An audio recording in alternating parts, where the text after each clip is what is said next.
Hey, Erica. Thank you for joining us. Oh, it's afternoon now.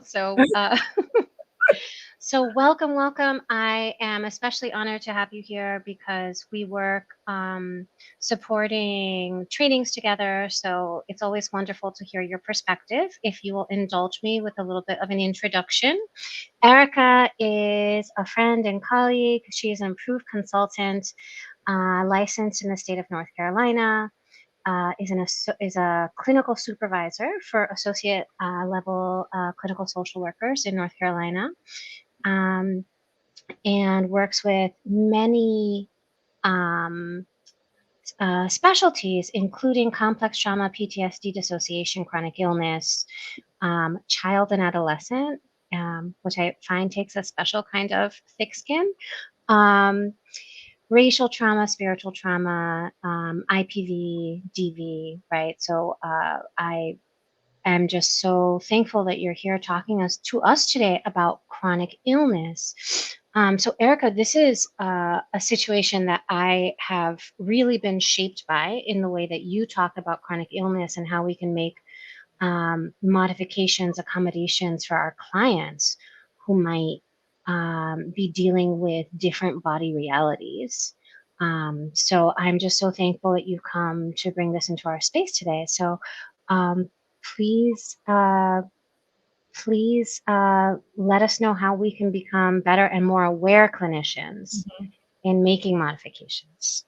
Yeah. Well, thanks so much for having me. I'm really excited to be here. And this is it's sort of funny because I used to hate talking about my disease and what I lived with. And for probably a solid decade plus, I just didn't talk about it. I am in a very different space now. And yes, I have done my own therapy journey.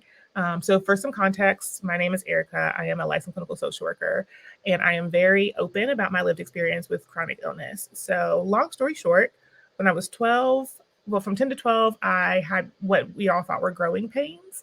And then when I was 10, when I was 12, I got a cold that did not go away. One day, my parents, eventually, I'm telling the story wrong. I was diagnosed with juvenile rheumatoid arthritis in January of 2003. And somewhere in there, I got a cold. The cold didn't go away. One day, my mom took my temperature. It was through the roof. And they told me, hey, we're going to go to the emergency room. And turns out that turned into my first of many hospital stays where they determined that I had lupus. So, systemic lupus erythematosus, so the SLE version. There are different versions of lupus. So, I have now been living with lupus for just over 20 years.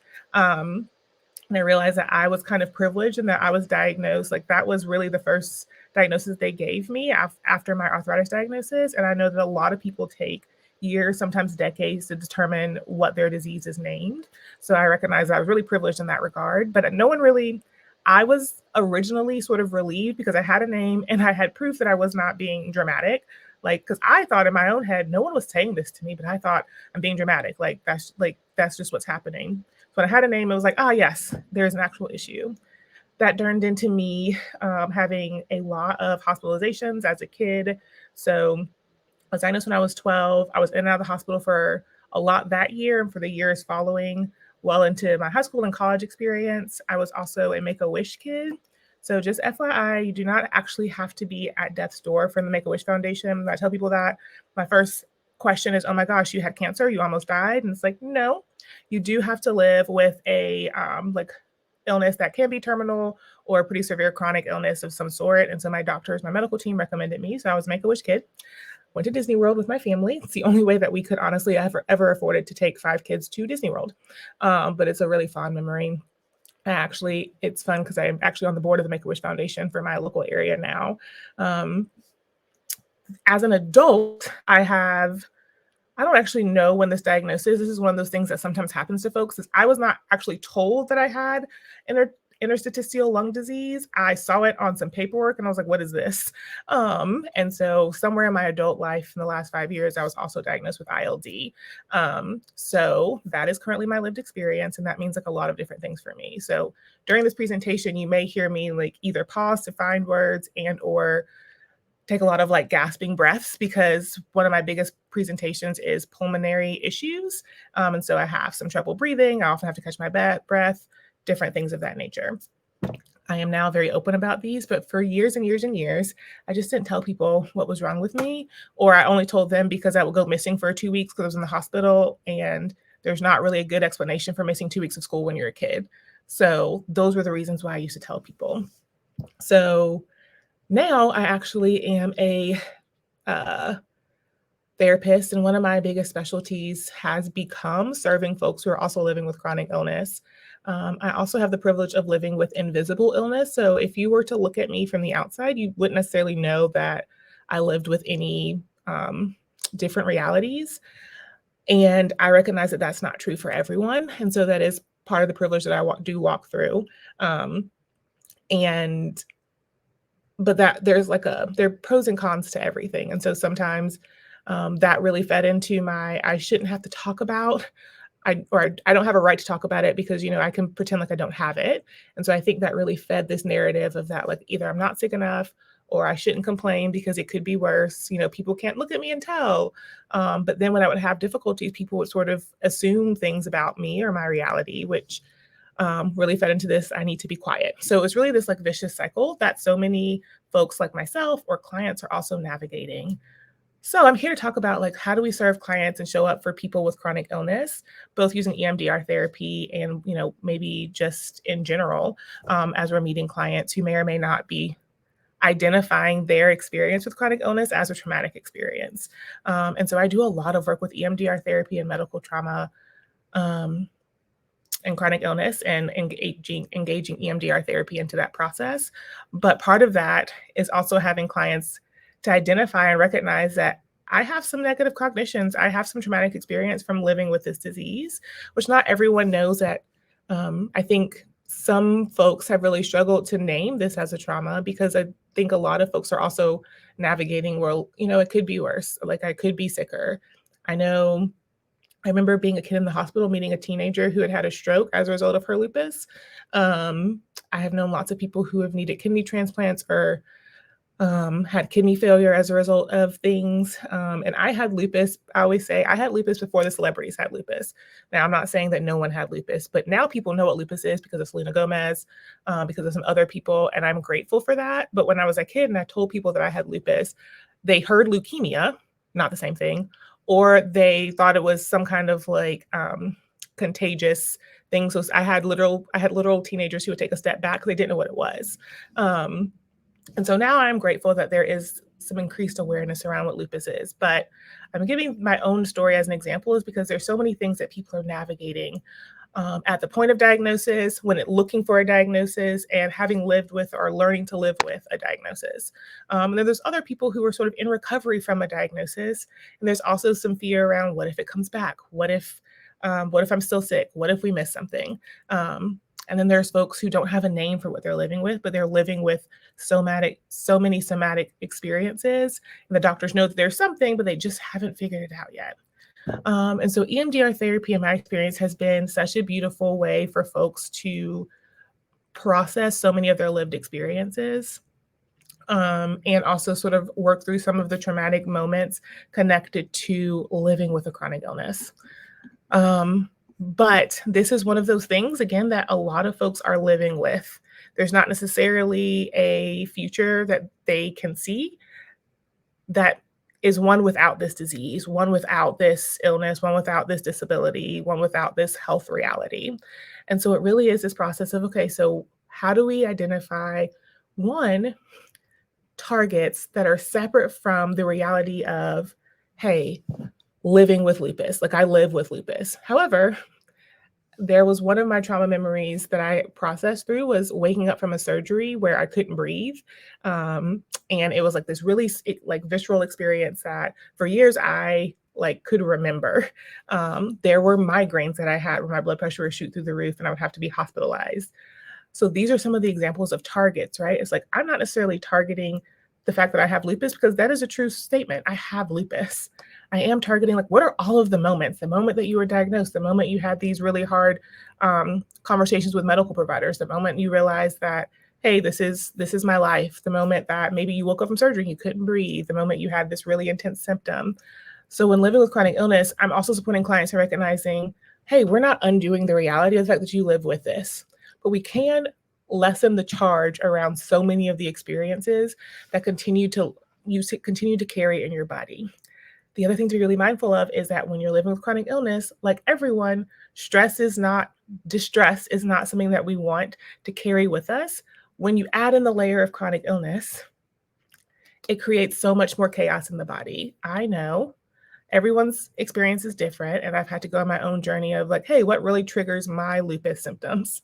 One of the biggest ones is stress, which is ironic because I became a trauma therapist who also bills insurance and does a lot of different trauma work. And I love what I get to do. I love the career that chose me, honestly. However, it is not one that's had the absence of stress. Like, it just isn't.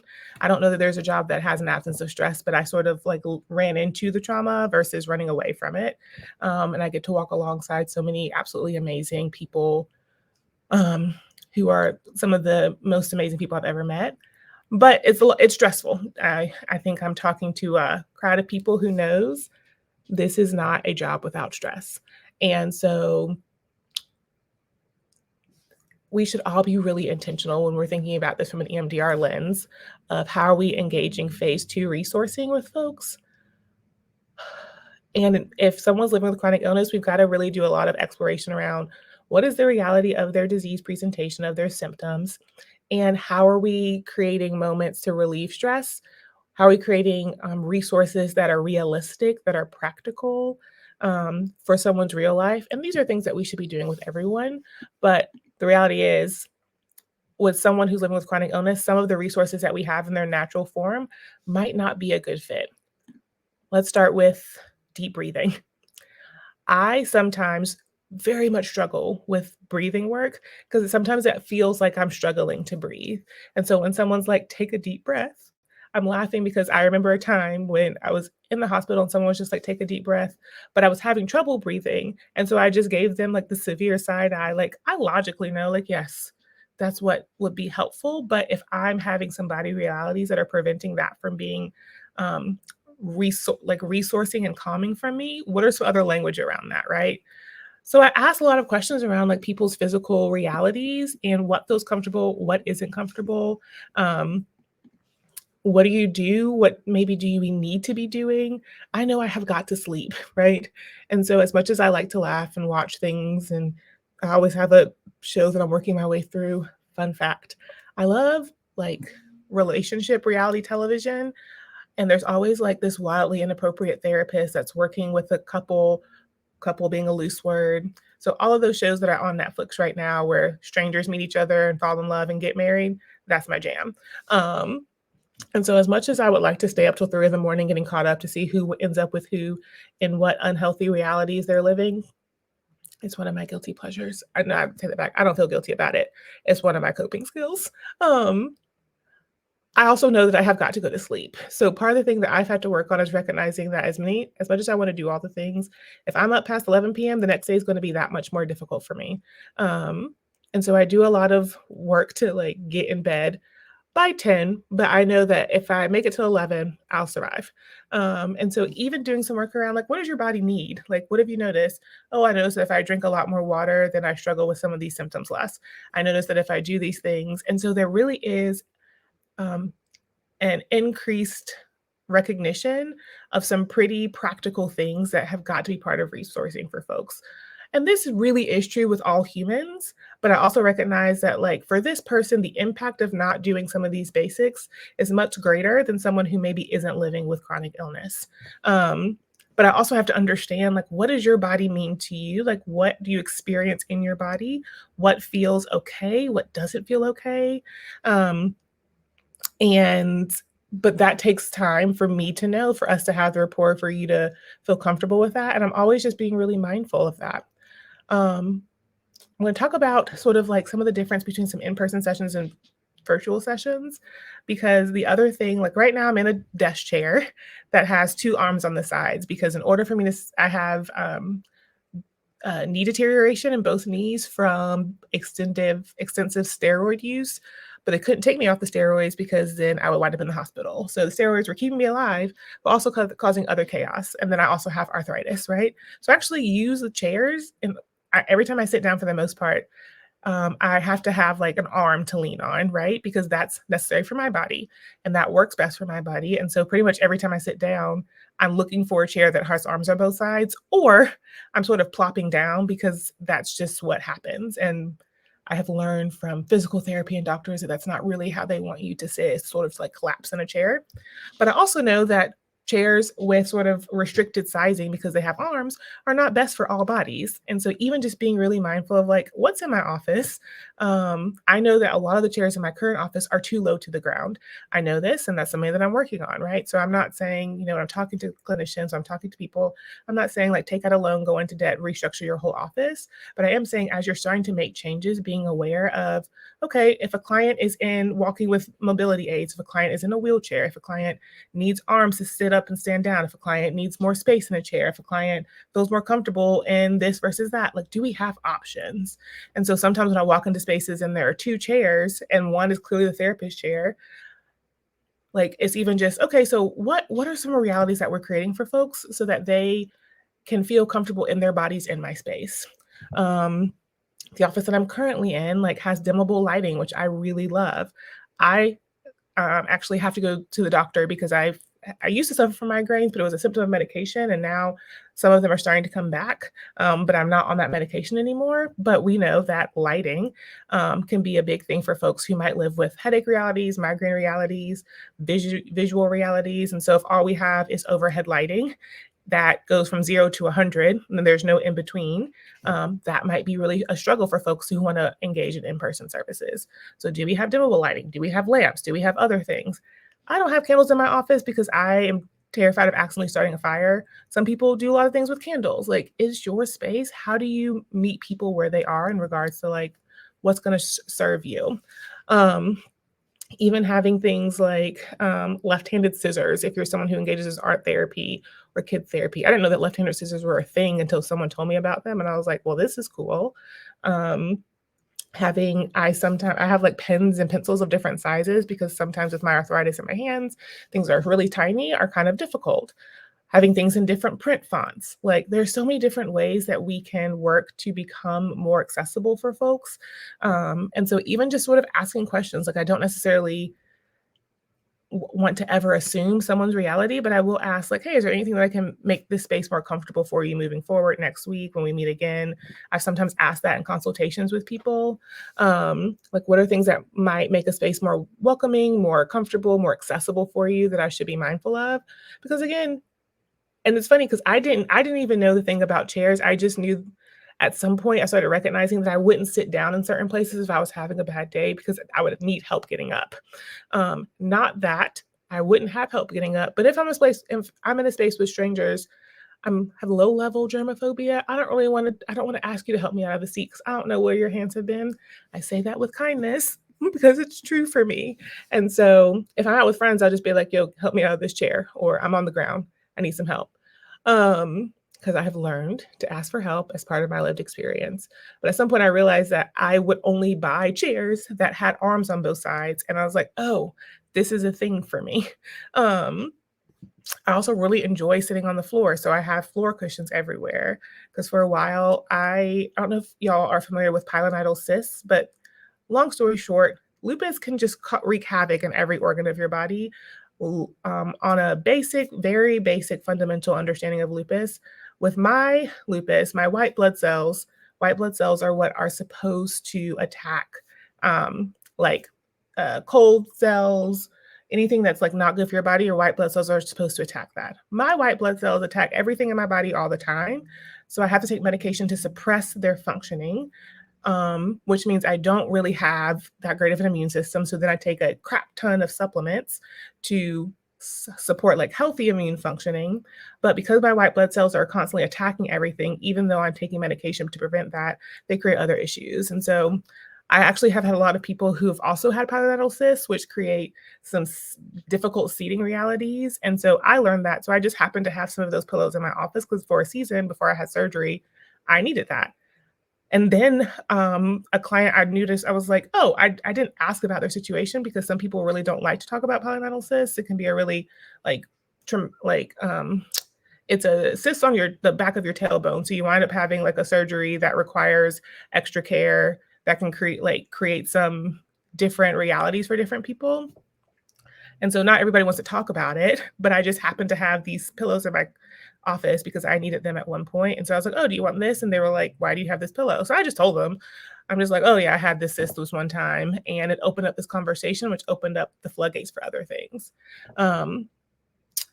And so increasing accessibility really is a matter of like talking to the people that you work with and asking them. You don't have to ask them to violate any boundaries for them. You can just say, hey, what would make this office more accessible, if anything, for you?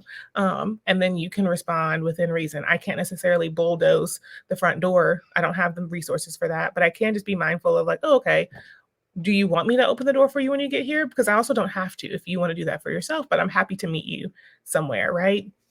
And so just being really mindful. A really big thing that I suggest every provider do is if you have an in-person place where you meet folks, take pictures of the entryway, take pictures of your office, to let people know this is how you access my space. Because it lets people decide for themselves of like, oh, you know what, a virtual office would be better, or oh, I'm going to ask for this.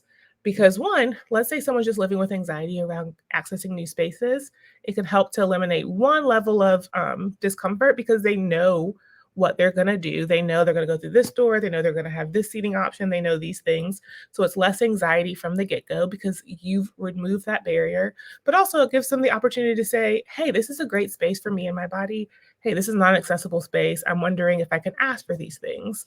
So if you were to do that, make sure you add captions to your videos, make sure you add image description. So people, if they're using screen readers or other realities, that they can still hear about what your office was like, and make sure you're being detailed with your descriptions. And so these are a lot of like really free things that we can do. I know sometimes when we think about increasing accessibility, some people just see dollar signs and start to panic. And yeah, there are some, if you have all the money in the world, we can do some really beautiful things, but that's not true for most of us, right? And so how can you today just say like, oh, you know what? I can do this one thing to make my space more accessible, to make my services more accessible to people, because it is so important as we even think about being like ethical providers who care about meeting people where they are. If we're doing things virtually, it can also be really incredibly helpful to make sure you have the options that people need. Do our virtual platforms have caption options? And I know a lot of platforms don't do that. And I recognize, again, there's might be some financial realities there, but is that an option for people? I work with a lot of people who have some different hearing realities, and or they just like to read the captions, right? And so that might mean we meet in a different way because that's what's best for them and their body and their space and the way they receive information.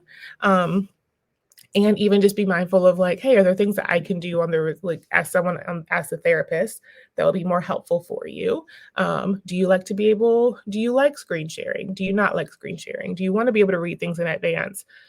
Just being really mindful of how I'm presenting things. Are these words too small? Would you like for me to make them bigger? Oh, wait, I have one with bigger print. And so just being really mindful that there are a lot of things that we can do to meet people where they are and be more accessible for different bodies, different body realities right now. And a lot of them don't cost any money. We also just want to be really mindful around like, hey, if we say this is a population that we serve and we specialize in, we have to back that up with action. I can't say that I really care about serving and meeting people who are living with chronic illness where they are, and then have a space that does not reflect that reality, right? I have both blankets, heaters, and fans in my office because I tend to be cold, but some of my clients live with different realities. And so they might use a fan versus the heater versus whatever. I have blankets everywhere because I know I'm cold, so I just do this so it doesn't affect the temperature of other people. And so there are so many different ways that we can be really intentional about really meeting people where they are. Back to EMDR.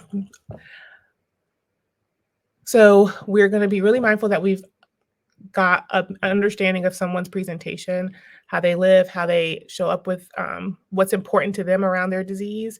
Because I think sometimes with certain diseases, we might think this is important, but that's not what the client said. So we want to make sure that with different diseases, there are some diseases that carry different stigmas and some diseases that don't. Some diseases get more empathy than others. Some diseases are more believed than others. There's so many realities. So we want to make sure that we've done our own work to make sure we're not bringing in our preconceived notions and putting that onto the client. So much as sort of saying like, what does this disease mean to you? And working with what the client is giving us, what the client is sharing. But again, practicing empathy and how we communicate and are mindful of any assumptions that we might be making is going to be really, really important. We also want to be really mindful. I am a Black woman in America. So many layers there, just all of them. Pick one of them alone, there's 85 layers. And so the way that I show up in medical spaces might be a bit different than the way someone who's maybe a white male showing up in medical spaces. A straight white Christian male. I live in North Carolina. I may or may not at times refer to North Carolina as a confederacy. I feel like this is a safe space because I can't see any of you. But yeah, so there's some realities around where I live, where I go to the doctor. I am a business owner, so I have to pay out of pocket for insurance because I live with chronic illness. I buy like the gold plan, which is outrageously expensive, but it is what pays for the life that I live. And so recognizing that there are so many realities that people are bringing in. And so are we asking, exploring, being mindful of the social issues that someone's facing when they're living with chronic illness and the many identities that they might be walking into these offices with? Do they feel safe with their doctor? Do they feel affirmed by their doctor? Do they feel like they have the right to ask for what they want in a safe space? Do we need to start to explore other realities? Because sometimes with my clients, before we can even do any trauma processing in EMDR phase 3 and beyond, we have to find them a new doctor. Honestly, because they are avoiding their doctor because this doctor is not hearing them, is not supporting them, is not affirming of them. Pick a reason. It's happened so many times, unfortunately. And so sometimes out of that journey is, hey, we need to get you some of your physical health realities, some support, while also doing a lot of resourcing in my office. And so how can we tag team and work together around what that looks like? So if you're networking with medical professionals and you realize, hey, this person's great, write them down, remember them, so you can come back when you're like, hey, this person does what you're looking for. Other clients I've worked with has had really good experiences with them. I recognize that there are 50 billion types of doctors. And so obviously I don't know someone in every space, but we can work to be like really intentional around like, hey, who do you know? Who has been a safe provider for you? I'm constantly asking people that are willing to share that information, their experience with different medical professionals, so that I can be like, yes, you know what? This person has been known to be an affirming space. We also want to be really mindful that we're also recognizing and not assuming medical experiences, because just because someone's been diagnosed with something doesn't mean that they've had any specific experience. There's an assumption at times that I have had a kidney transplant. I have not. There's an assumption that I have experienced hair loss. I have not. There's an assumption that I live with, there's something called the butterfly rash a lot of people with lupus live with. I have not experienced that, right? And so we don't make sure that we're not assuming medical experiences just because we Googled something about this disease. I do think it's important to go on our own journey of learning, but I'm still going to sort of ask, like, can you tell me what this disease has meant to you? Do you mind sharing what symptoms you live with that might be things that are triggering that you want me to know about? What are the medical experiences you've had? I have had some, my story is a little bit unique because I grew up with, our family friend was my pediatrician. This pediatrician had hospital privileges. Anytime something was not going right, my parents would call her, she would get it fixed. So I really don't remember a lot of maladaptive experiences growing up in the hospital, because my parents would call their friend who would then call the hospital, and suddenly things were happening that should have been happening in the first place. That is privilege. I recognize that. I do not have that anymore. And so a lot of this is learning to advocate for myself. And that's been another thing that I also work with is kids who are growing out of pediatrics and moving into adult care. That is another traumatic experience, especially when you've lived with the doctor for your whole disease. And now you're like, oh, you're 18. Some doctors will allow that to be pushed. And some hospitals actually have transition specialists who transition kids from peds to adult units. And that can be a little bit of a smoother process. but it's another trauma. The doctor who knows your whole story, you got to move over just because you got a little bit older. And becoming an adult is already a stressful experience for a lot of folks, because a lot of your medical decisions feel like they're on your own now. Whereas before, if you had an adaptive home base, that might have been support. It might not be that much of a trauma if you had a maladaptive home base and now you have control over, what you're going to be doing with your body. Taina said that I also work with children and adolescents, and I do work with kids and adolescents for trauma therapy. We're living with chronic illness, some of those same realities. And there are like a lot of pros and cons there, right? Because when you're a kid living with chronic illness, you are still figuring out some of your identity pieces. And sometimes you don't want your parent in the room as you're talking through some of those things with your doctor. And so even doing a lot of work with family systems around how can we support this person who happens to be under the age of 18. And by law, there are certain realities that you have access to certain things, but how can we support these human beings in ways that are really intentional? I think the last piece that I'll sort of wrap us up with here today is, I always joke in our trainings, so and I know in EMDR therapy, like part of the model does not require or assign homework. If you come to therapy with Erica, you're going to get some homework. And I don't mean you're going to have to write a paper or anything like that, but it is going to be a matter of like some practice work of getting you more attuned to your body and attuned to your needs. If someone's living with chronic illness or chronic pain, one of the ways that sometimes, I'll speak for myself, I have survived this is by dissociating from my body. Because if I was like tapped into what my body was experiencing at all times, I would lose my mind. And so in EMDR therapy, you want to be really mindful that we're asking people to notice things in their body, which perhaps the safest thing they could have done for themselves is to not notice things. Not because we're avoiding it, but because we have to get through the day. And there are some days where I have good days. I'm like, wow, I feel great. And so I'm like super checking in with myself. And I'm like, ooh, what did I eat? Maybe that green drink really did work this one time. I hate those things. Drink them every day. They're gross. But the reality is, like, sometimes we're asking people to do things that they have trained themselves not to do for ways to keep them safe, for ways that were healthiest for them in those moments. So what are ways that we can be mindful that as we're introducing some concepts that maybe are not comfortable to them for completely valid reasons, we're doing so with respect, we're doing so with kindness, and we're doing this with like a pace that serves the client and not serves our goals for the client. And so oftentimes I'm giving people some homework around like, hey, can you notice some moments of joy this week and what was surrounding that? And how did you know it was joy? How did you notice it was happiness? How did you notice it was calm? What was happening in your body in those moments? And starting to reintroduce some body awareness in small, tiny, safe enough ways that the client can bring back, so that as we're introducing some more of these other skills, we've also layered in some really adaptive resourcing and experiences, because we are asking the client to do some things that perhaps they were avoiding for some really, really healthy reasons. So I can talk about this all day long. I do want to be mindful of time. I don't know if Taina is going to pop back in, but if you have questions about this, I love talking about this stuff. I will be doing a training on this more in the new year with Touchstone. I'm very excited about EMDR therapy and chronic illness. And yeah, so that's me. I'm around if you need anything. Erica, thank you so much. I have 5 million questions and comments, but like you said, you are preparing a training on EMDR and chronic illness, which will likely be being presented in the kind of midwinter, late winter situation. I really appreciate just so many things that you said, but one in particular is that if you know one person with a disease, you know one person with a disease, right? Yes. So when I walk into children's oncology, there are people who are missing limbs.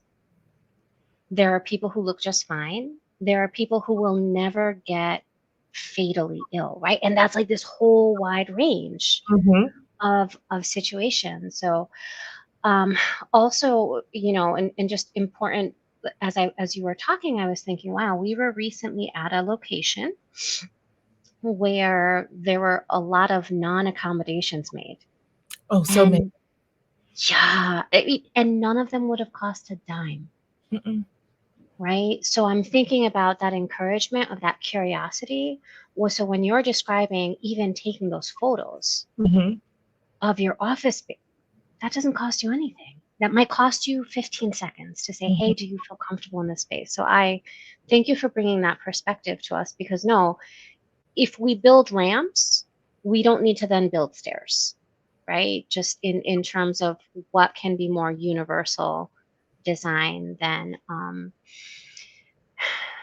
things that people who don't need to think about them don't Hmm. think about. Hmm. Yep. Yep. So again, thank y'all for having me. I've so enjoyed being Thank here, and you. I'm sure I will. Well, I'll be bothering Taina again for sure, just for whatever reason. But I will be around if you need anything. Awesome. Thank you so much, Erica. It was a pleasure having you. Thank you for bringing your both professional and lived realities to this space, and just sharing with us how we can make this world more accessible for our clients.